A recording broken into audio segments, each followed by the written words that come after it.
या खानावळची फिल्म करायल्यास ती आमच्याशिवाय कशी पुरी होईल? आमच्या पण काय ते इंट्रो का काय ती दे की. द्या तुम्हीच, मी शूट करते. हा तसं मी चालतंय, तसं मी चालतंय. रेडी बर का? हा रेडी. नमस्कार मंडळी, नमस्कार. आधी का नाही यांची ओळख करून देते बरं का. तर हे या खानावळीचे आणि घराचे खरे मालक म्हणजे राधक्काचे माझी पती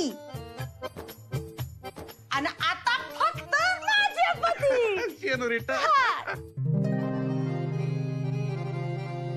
श्री गोपीनाथराव पाटील बरं का. आणि मी ह्यांची बायको बरं का. यामिनी. तर मंडळी मी ह्यांची सौभाग्यवती यामिनी गोपीनाथराव पाटील. हा आणि आम्हाला या खानावळीत लय मान आहे बरं का, लय मान आहे. हसायलाच पाहिजे कारण या खानावळीचे खरी मालक आम्हीच आहे. तुम्हाला काही बोलायचंय का? या गोपीनाथ बोलत नसतो, जे काय ते करून धावतो. एक्का इस्पिकचा एक्का म्हणजे या गोपीनाथ आहे. बाया माझं घर भावलं ते कसं छान बोलले.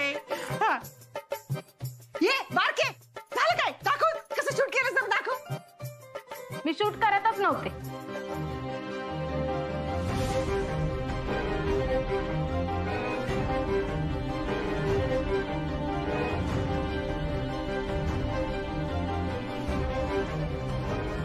अक्के या स्मिता आगावपणानं वाया गेल्याच, पण ही बी तिच्या पावलावर पाऊल टाकल्या. आवर दोघींना आमच्याच घरावर कब्जा करून त्याच घरात आमचा अपमान करायल्यास. आवर स्वतःला. हा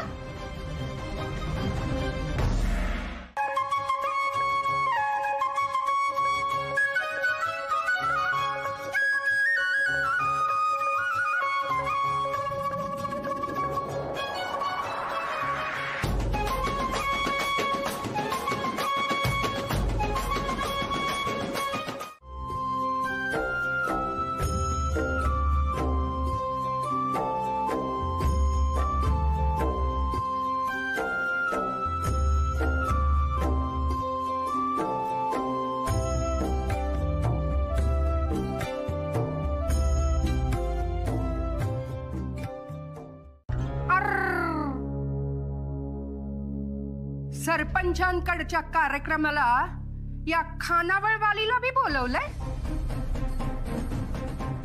कार्यक्रमाला नाही बोलवलंय हो, केटर म्हणून बोलवले.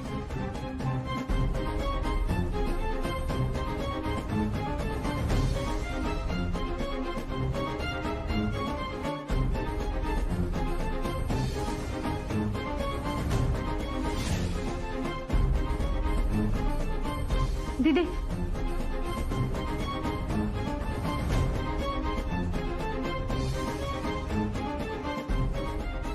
नको राहू दे.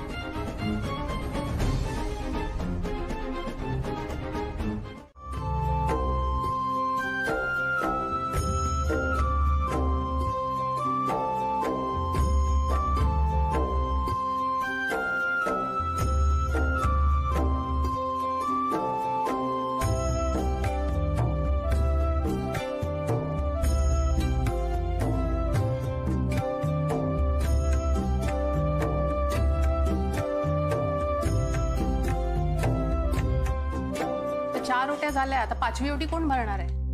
ओय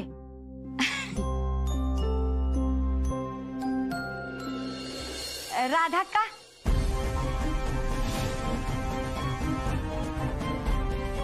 तुम्ही या ना, वटी भरा या.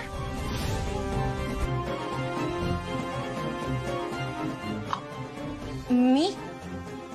अहो भाई तुम्ही या ना, या क्या.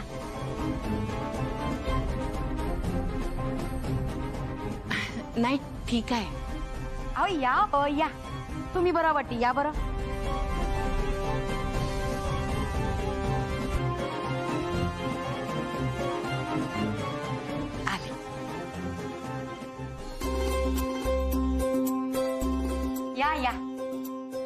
घ्या.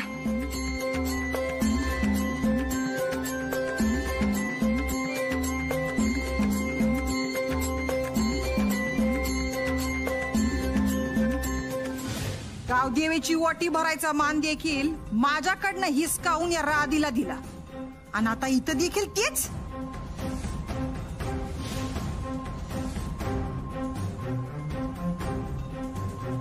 थांबा सुधाबाईनी.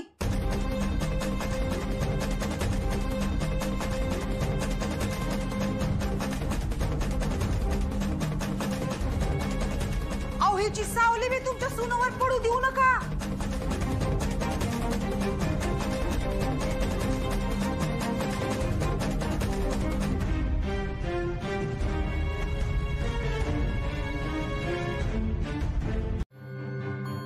अहो काय झालं? भरू द्या की वटी यांना. अहो हिने जर तुमच्या सुनेची वटी भरली तर तुमच्या सुनेला पोरगीच होईल. हिला 3 लेकीच आहे. म्हणून तर राधाक्काला नवऱ्याने टाकलंय. हा बरोबर आहे.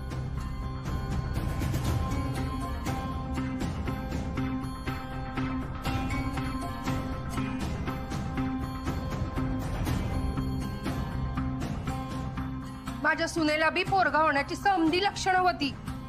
पर परवा हिच्या हातनं तिचं बाळणपण झालं ना, तेव्हा पोरगी झाली. म्हणून सांगते, हिच्या हातनं तुमच्या सुनेची वटी भरून घेऊ नका. हो नाही तर काय. नाही म्हणजे हात दाखवून अवलक्षण करायचं असेल तर बघा बाबा, म्हणजे कसं काय. बरोबर आहे.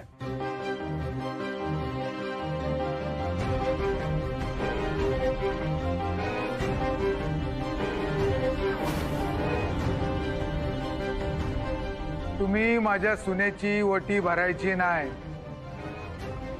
अहो पर हे बघा, यो जरी बायकांचा कार्यक्रम असला ना तरी अशा बाईकडून मला सुनेची वटी भरून घ्यायची नाहीये. आणि काय हो, वटी भरायला गावात काय बायकांचा दुष्काळ पडलाय का? उगा ईशाची परीक्षा घ्यायची नाहीये आपल्यासनी.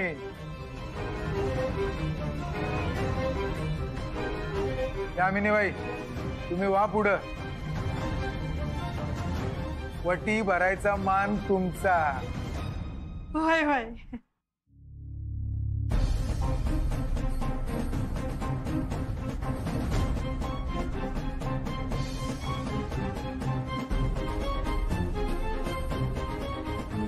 द्या वहिनी.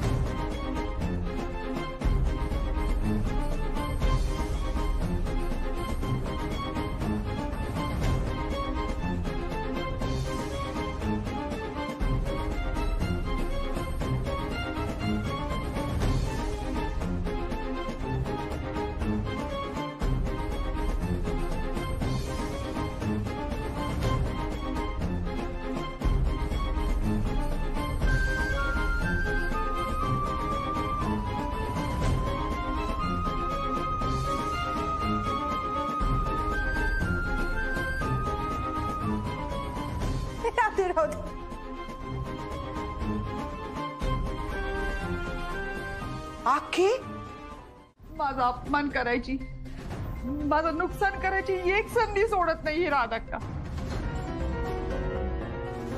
माग देवीच्या उत्सवात महाप्रसादाचं कंत्राट मला मिळालेलं. देवीचं काम म्हणून पदरमोड करून भक्तिभावानं समध्या गावासाठी मी जेवण बनवले आले. पण ते पण तिला बघवलं नाही. देवळातल्या ट्रस्टीसनी फितवलं आणि ते कंत्राट माझ्याकडनं काढून घेतलं. तुमच्याकडून देवीच्या प्रसादाचा आणि देवीच्या ओटीचा मान आम्ही काढून घेतोय. राधाक्का, देवीची ओटी भरण्याचा मान तुमचाच आहे. तो तुमच्याकडनं कोणी काढून घेऊ शकत नाही. नंतर समजलं आमासनी ह्यो समजा आमासनी त्रास द्यायचा डाव होता.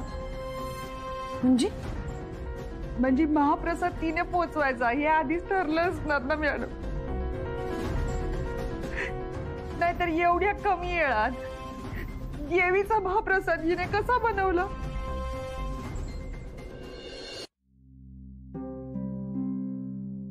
उत्सवात यामिनीचा अपमान झाला आणि वटी भरायचा मान मला मिळाला. आता सरपंचाच्या घरी त्याचा बदला घ्यायचं समाधान यामिनीला मिळालंय. माझी त्याच्याबद्दल काय बी तक्रार नाही. फक्त एवढंच मागणं आहे देवा, आता तरी यामिनीतली द्वेषाची आणि सुडाची आग शांत होऊ दे.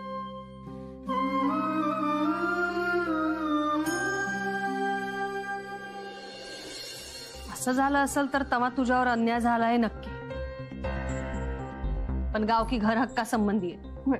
तेव्हा आम्ही 5 जण बसून तुमच्या घरचे कागदपत्र बघू, दोन्ही बी बाजू ऐकू, आणि तुमची बाजू खरी असेल तर राधाक्काला घर सोडावंच लागेल. होय मॅडम, जे काही होईल ते खऱ्याच्या बाजूने होऊ दे. मला दुसऱ्या कुणाचं काहीच नको. मलाही ना कारण दुसऱ्या कुणाला त्रास नाही द्यायचा. फक्त जो काही निकाल लागल तो खरा लागू दे, एवढीच विनंती आहे. तुझी बाजू खरी असेल तर तुला न्याय मिळवून देईन, तो शब्द आहे माझा. मी त्या घरासाठी सगळे पैसे दिले पाहिजे, पण तुम्ही सगळे पैसे दिले नाही ना वाडकर. मग फायनल पेमेंटच्या आधी यो बोर्ड का लावलाय? आमचं दुसरं एक डील चालू आहे, ते झालं की पैसे देऊ तुमचे. मग ते डील झाल्यावर बोर्ड लावायचा. ए काढा तो बोर्ड. आता लावलाय तर असू दे, बोर्ड काढायची चूक करू नका. बरोबर आहे थांबा. बरोबर आहे,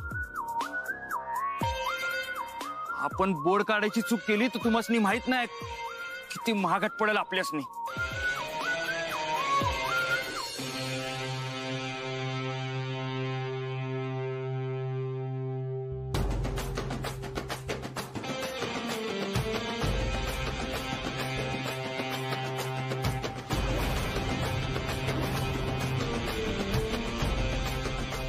वाडकर, तुझ्याकडं फक्त 2च ऑप्शन आहेत. पहिला, स्वतःच्या हाताने तो बोर्ड काढून फेकायचा, आणि दुसरं ऑप्शन, तुझ्या सगळ्या जमिनींवर आमच्या मालकीचे बोर्ड लावलेले बघायचे.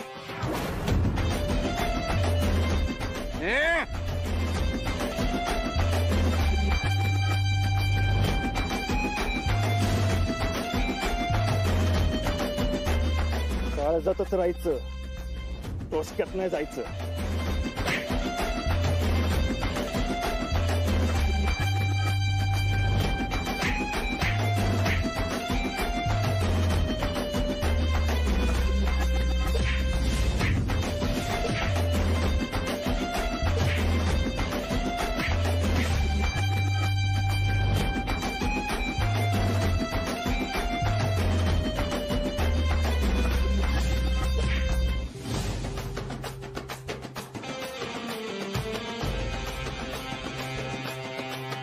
फायनल सांगतोय, काळजातच राहायचं, डोसक्यात नाही जायचं.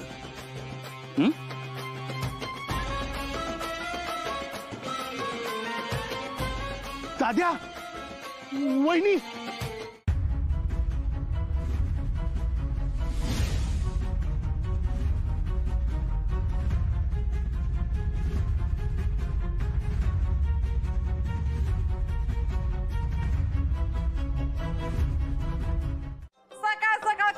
गुड न्यूज घेऊन आल्या तुझ्यासाठी. द्या गुड न्यूज द्या त्यांना, द्या. सरपंचाने नोटीस पाठवली, नोटीस मिळाली म्हणून यावर सही करा.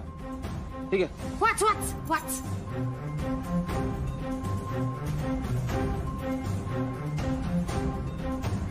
पण कसली नोटीस आहे? गावची सुगरण म्हणून जाहीर सत्कार आहे तुझा, त्याचं आमंत्रण आहे. बया.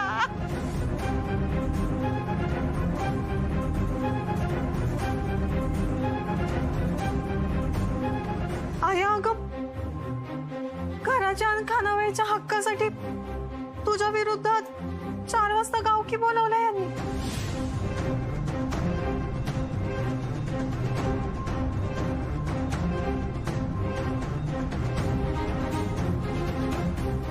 काय?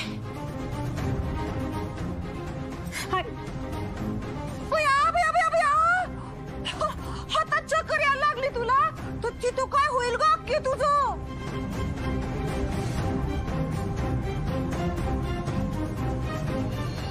यामिने अगं का केलंयस ग हे सगळं? तू माझ्या पुढे दुसरा काही इलाजच ठेवला नाहीस ना, मग करायला लागलं. नोटीस नीट व्यवस्थित वाच आणि पूर्ण तयारी करून ये बर का. हा, तुम्ही सही करा आणि मला मोकळं करावं यातून. हो पण तुझ्या चक्राचक्रीच्या नादात त्यांचं सगळं कामच राहिलं. लवकर सही कर, बिजी असतात ते. पटकन कर सही कर.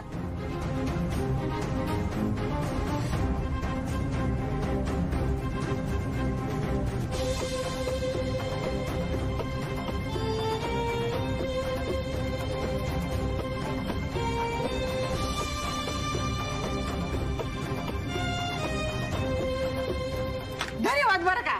तुम्ही नाही का, तुम्हाला लई काम असतील ना. धन्यवाद धन्यवाद.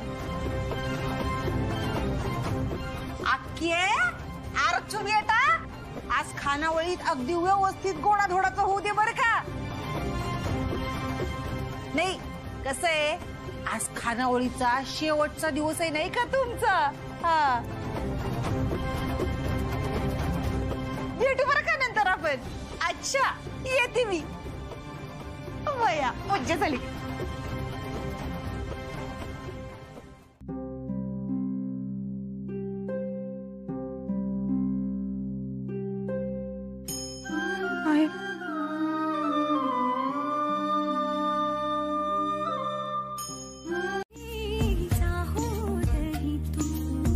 जागोजागी विखुरलेले माझे मी पण, जिथे जिथे जावे तिथे तुझी आठवण.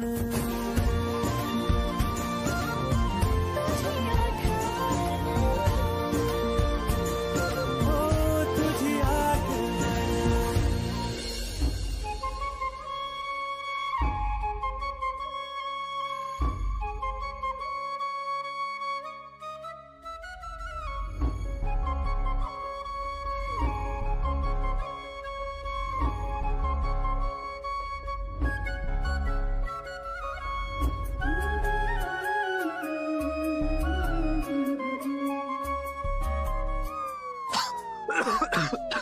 अरे दादा भैया, येडायस का खुळायस?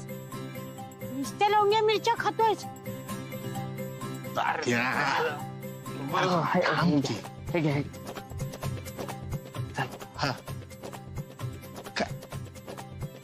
अरे दाद्या, वहिनी सेमिनार काय नाक्यापर्यंत बी पोचली ना. आणि तू आत्ताच आठवणीच्या मिरच्या खायला सुरुवात केली. अरे ही तर नुसती सुरुवात आहे. आता बघ 2 दिवसात किती मिरच्या खायला लागतील त्या. ए, किती बी खायला लागल्या ना तरी खाणार. तिची आठवण आली की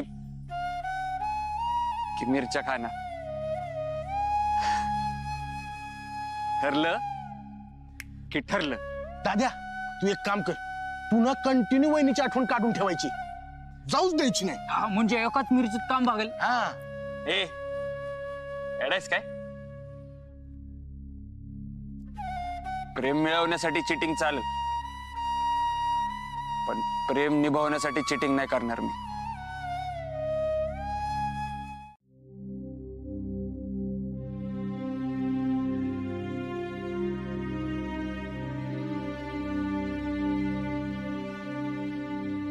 सर, शिंदे सर,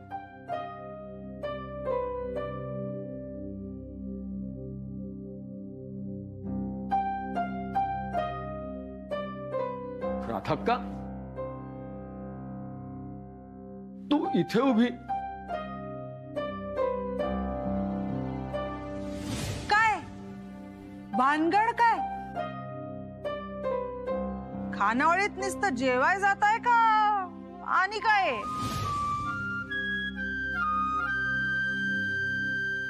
बघ, मी तुला आज सुद्धा बोलवू शकत नाही,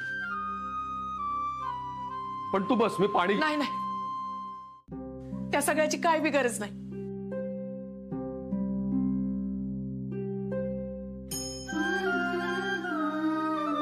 आता का तुझ्या डोळ्यात पाणी?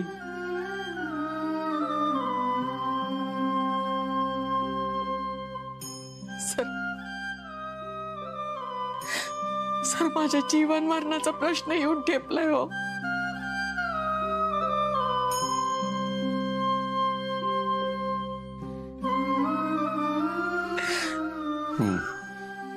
गावकीचं समजलंय मला सुद्धा, पण तू अजिबात खचून जाऊ नकोस. बघ, सगळे पंच आणि सगळे गावकरी जरी तुझ्या विरुद्ध असले ना, तरी मी तुझ्या पाठीशी ठामपणे उभा आहे.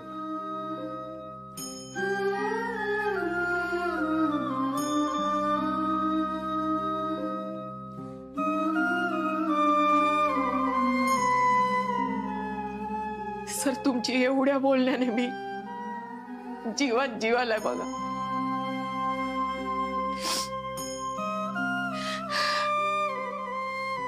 खरंच तुमचे उपकारच आहेत आमच्यावर. अगं, अशी उपकाराची भाषा बोलू नकोस ग. तू तुला बहीण मानलंय ना, मग अगदी शेवटपर्यंत माघार घेणार नाही बघ.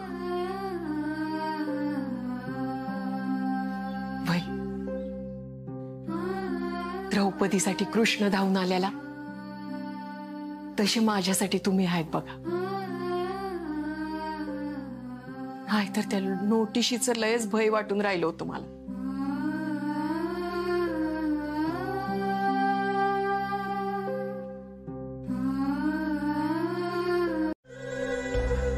काय रे, चेहरा असा का झालाय तुझा? असा नाही, ठीक तर आहे. बरं, आज काही काम ठेवू नकोस, आपल्याला बाहेर जायचंय. हा हा, हॅलो, बोला. वय निघतोच होता मी. मम्मी स्वतःच्याच कामात किती बिझी असते. अक्का असती तर तिनं माझ्या नजरेतनं आणि बोलण्यावरनं ओळखलं असतं की मी ठीक नाहीये. निशान, निशान, लक्ष कुठे आहे? सॉरी सॉरी, अगं ते पेंडिंग कामं कुठली कुठली आहेत ना, त्याचा विचार करत होतो. बस सॉरी. आपल्याला भुईगावला जायचंय आता. भुईगावला कशाला? तिथं गावकी आहे आणि मी पंच. मी गावकीला येऊन काय करू? तिकडे आगे जमिनीची नाही तर शेतीची भांडणं असतात. पण शेतीची आणि जमिनीची भांडणं काय असतात आणि ती कशी सोडवायची असतात ते तुला बी कळलं पाहिजे. काही वर्षांनी या समध्या गोष्टी तुलाच हँडल करायच्या, आणि आपण गावकीत पंच म्हणून जातो तेव्हा रसातळातल्या लोकांचे प्रश्न आपल्याला समजतात. आमदारकी आणि खासदारकीच्या निवडणुकांमध्ये कुणाला उभं करायचं हे असंच नाही ठरवत आपण. त्यासाठी अभ्यास करायला लागतो, आणि तो असा इथं घरात एसीचं वारं खात होत नाही. आणि हे समजा तुला शिकायचंय म्हणून तू यायचंय. पण मम्मी एक बोलायचं होतं. मी भुईगावला येतो पण तुझ्या संग थांबत नाही.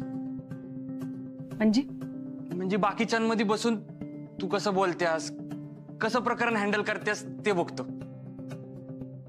ठीक आहे, मी पुढे होते. तुझी काय पेंडिंग कामं असतील ती संपवून ये 4 पर्यंत.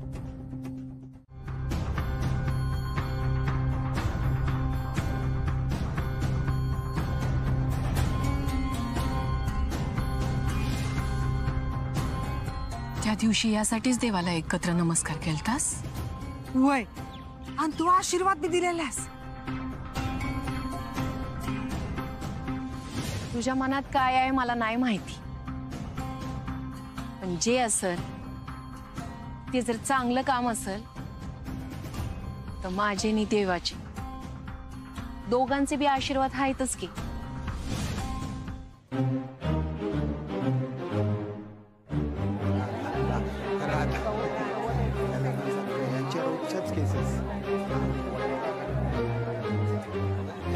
शांतता शांतता शांतता. हा तर मंडळी, गावात रिक्षा फिरलेली आहे तेव्हा समद्यांना माहिती आहे की आपण इथं कशासाठी जमलोय.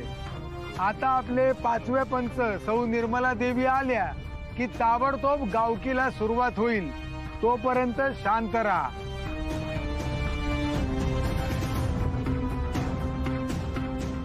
आय शिंदे सर कसे नाही आले अजून? मी बी तोच विचार करायला. अहो घाबरले असतील.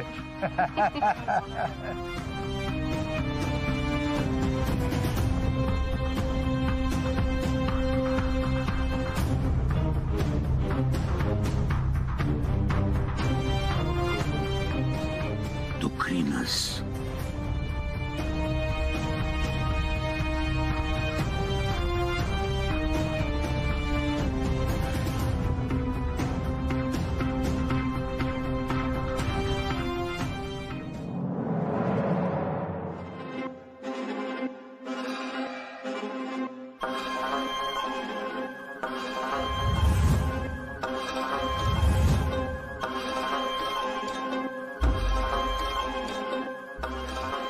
नमस्कार मॅडम. नमस्कार. नमस्कार.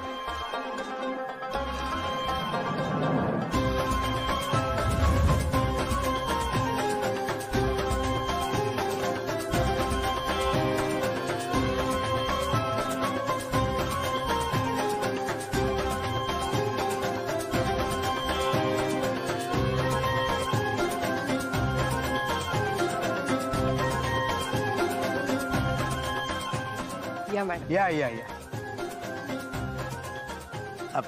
बसा. ती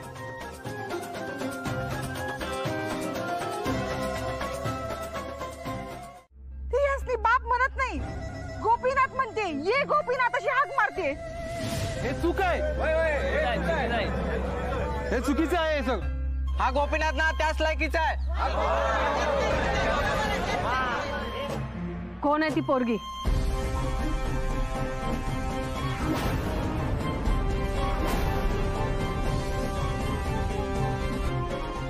या सगळ्याचा घराच्या हक्काची काय संबंध आहे का? मग मी कशाला या मॅटर मध्ये पडाले? काय सांगू मॅडम, मॅडम माझ्या स्वतःच्या घरात मला चोरगत जायला लागतं. लपून छपून खानावळीत काही खाल्लं तर ही मधल्या पोरीला पुढं करते आणि ती पोरगी माझ्याकडे पैसे मागते सगळ्यांसमोर. स्वतःच्या बापाकडे पैसे मागते, मला पैसे द्यावं लागतं.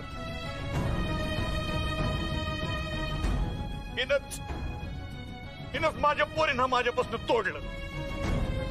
माझ्या मुन्नूला, माझ्या अस्मेला हिनं तो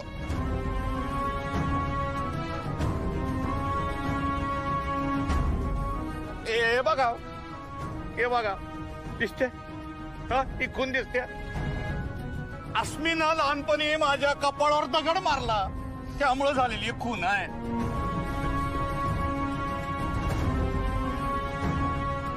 यो खोटारडा नालायक माणूस अस्मी विरुद्ध मम्मीला भडकवायलाय. याला जाऊन तुडवत असतोय. बापाला बाप न मानणारी, नावानं हाक मारणारी, दगड मारणारी, याशी पोरगी हाय तरी कोण? आणि कुठं आहे ती?